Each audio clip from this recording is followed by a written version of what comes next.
What's happening, everybody? Welcome back. This is Forgo, and since we have a couple SS characters coming into the game very soon, I thought we'd do a run against Spider Robot with nothing but SS characters. Now, this is a one that I already pre-recorded, and it's just going to be all SS characters with just some regular strikers that apply shock and chill. And I just got regular like Akane sets mainly on the characters.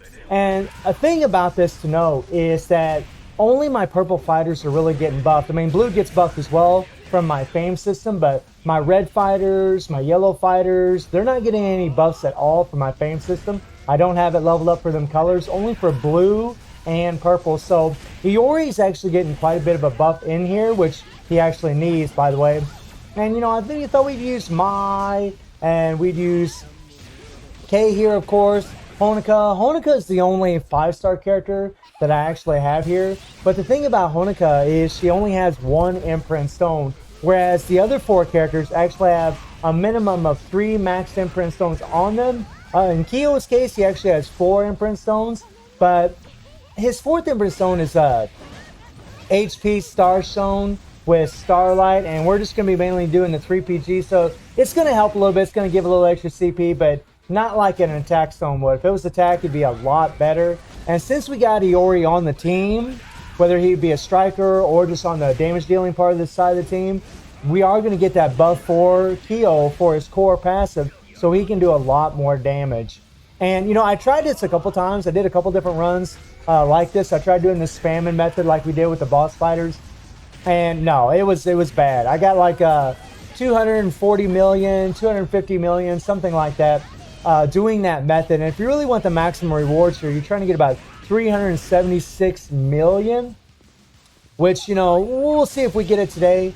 But, you know, it's just something to keep in mind. Now, if my Honoka had 3 max imprint stones on her, that would have made a big difference. In fact, I feel pretty damn sure that the outcome would have been better than what you're all going to see today. I mean, 1 imprint stone really doesn't buff her up that much. I mean, 2 imprint stones, it's huge, because whenever you get those attack buffs, those double attack buffs from those imprint stones, you know, that is a damage multiplier, right, for your character. Your attack is getting multiplied by 20%. That makes a big difference in the amount of damage that you're actually going to do. And, you know, I always have hated this game mode, but I gotta say, I'll just fully admit, when we start getting these stronger characters in here, the more fun this game mode actually gets. Now, this is not a run that I would typically want to do with this team, because I just don't have them built up that well. You know, if I had these characters at 5-star, if I had them built up like my Rugal, right? If I had them built up like my Leona, even though Leona's 3-star, she has 5 imprint stones on her, and her Moonstar and Star Shape stones have attack, right? Attack and burn, which synergize really well with that character. And I just never got that lucky with these other characters. And again, you know, and my strikers are, you know, they're no SS, there's no BS as far as strikers. They're just our regular fighters that we always have available in the game. And I do have card sets on those characters to try to add CP to our damage dealers, so that way we can do more damage. But, you know, they're not doing too bad so far, not bad at all. Really, I just try to go through their skills a little bit, then try to do their 3PG. In Mai's case, I actually do her core finisher. You can do her 3PG, but it really won't make a huge difference either way. I like to use her core finisher because, you know, I bring in Kula, I apply that chill, and her core finisher will just do more burst damage immediately versus her 3PG. Her 3PG does kind of like this drawn out burn damage or damage to the opponent, and having that burst damage from that default is actually a little bit better if you're trying to break like the chill meter on the Spider Robot, or if you're trying to break the shock meter. So that's why I opt to go that route. But I use all the other characters 3PGs. And yeah, they get it done, man. They get it done. Iori here, honestly, guys, like, even though Iori's got the advantage, you know, I do have my fame system leveled up at level 10 for purple fighters. He's just a little slow, right? That's kind of the thing. Whenever you bring the character in and you're going through your first skill to your second skill, he's a little slow. And because of that, over 2-minute period against Dungeon of Trials, it really starts, you know, over time, when you start losing time, it actually hurts your damage. It's not really the greatest. Really, Iori would be better, really probably best suited as a striker, but these are the only 3-star and above SS fighters that I had available. So these are the ones that I have to use. You know, it's like I have Kula, I have SS Kula, but she's only 1-star. I didn't get very lucky at all as far as getting her memories, so I got pretty damn screwed.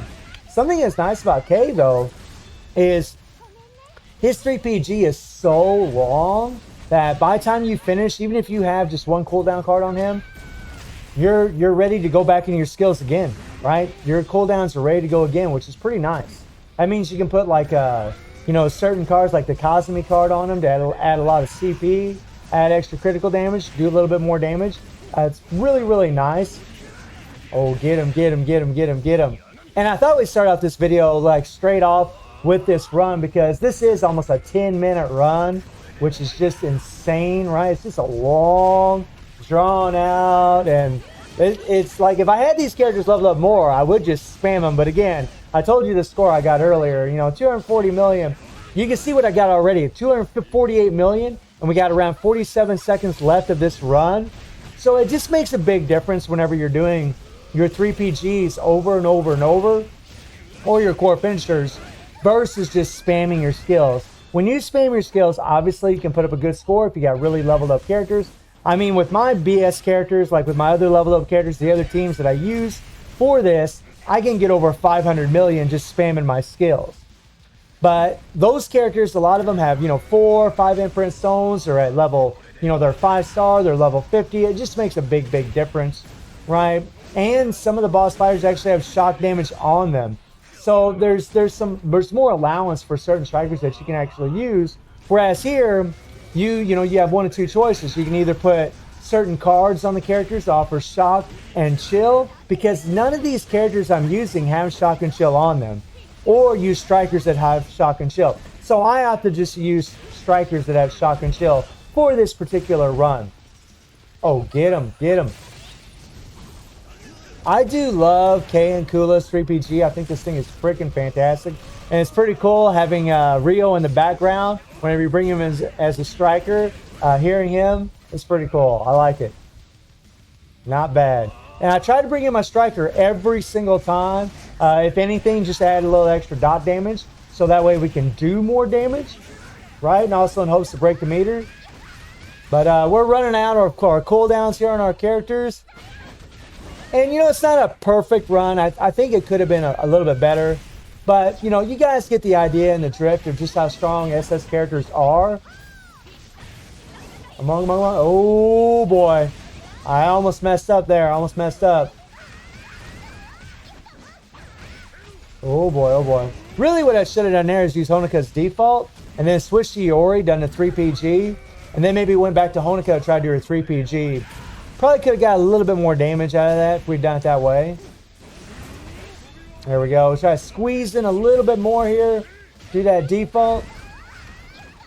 Oh, well, we still were able to do our 3PG, so it worked out. It worked out all right. So what's the final verdict? So we were able to get 351 million. And to get the maximum rewards in here, you need to do 357 million, right? Or 376 million. So as you all can see here, when you go to reward info, you need 376 million to get the maximum rewards. So we actually got the second to the last maximum rewards. Pretty decent. I mean, especially considering that none of these characters are maxed out, right? You know, they're all just 3-star. You got, you know, one character that's level 50 with 1 imprint stone. It's so wacky that the one character that I have at level 50, Honika here, I just have 1 imprint stone on her, which is just wacky. I really should give the girl a little bit more love, give her a couple more imprint stones. And it's also pretty awesome that none of my strikers, only 2 of them were at, or I'm sorry, 3 of them were at 5-star, Kula, Kyo, and Yashiro, and the other 2 were just at 4-star and 3-star. So a pretty respectful showing for the SS characters, not too shabby at all. So I thought we'd just do a run with the SS characters, see how they did. They did pretty damn good, honestly. You know, I think they could do a little bit better. If I would give old girl right here a little bit more love, give her a couple more imprint stones, we would have got that 376 million. I almost guarantee it. So let me know how you're all feeling about Dungeon of Trials. And I do stream on Twitch at 9 p.m. GMT+7 time. The link is in the description below. And I hope you enjoyed the video. Thank you for watching. Y'all take care and have a good one. See ya.